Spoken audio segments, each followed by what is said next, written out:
Dans le cœur de la ville, où les rues s'étaient éteintes comme des étoiles dans la nuit, une histoire insolite commençait à germer.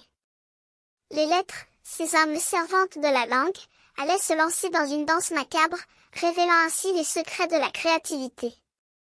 C'était pour César, un jeune musicien passionné, que les lettres commençaient à danser. Il était assis sur le siège conducteur de sa voiture, majestueuse comme un cheval de course, et il écoutait les notes enivrantes de sa composition favorite, la symphonie de musique. Les notes s'échappaient de la radio, comme des papillons de lumière, et les lettres, attirées par la musique, commencèrent à se déplacer, comme des danseuses troublées. La première lettre, un petit « C » minuscule, fut la première à s'envoler, suivie de plusieurs autres, qui se mirent à danser autour de la voiture. Elles formaient un cercle, comme un halo de lumière, et César, ébahi, ne put qu'assister à ce spectacle étrange. Puis, une autre silhouette apparut, cette fois-ci majuscule, un C puissant et imposant, comme un géant de pierre. Il s'approcha de la voiture, et les lettres minuscules se mirent à danser autour de lui, comme des courtisans autour d'un monarque.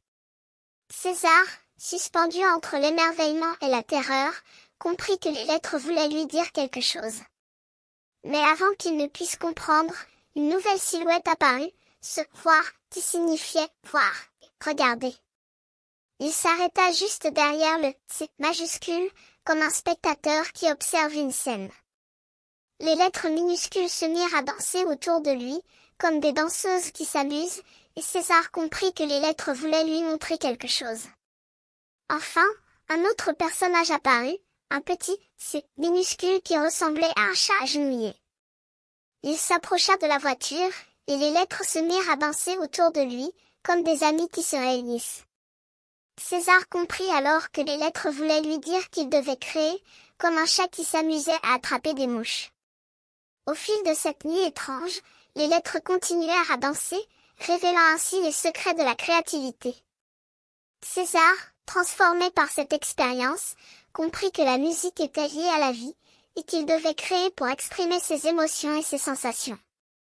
Les lettres, ces âmes servantes de la langue, avaient révélé ainsi les secrets de la créativité, et César, reconnaissant, allait créer des œuvres qui allaient éblouir le monde.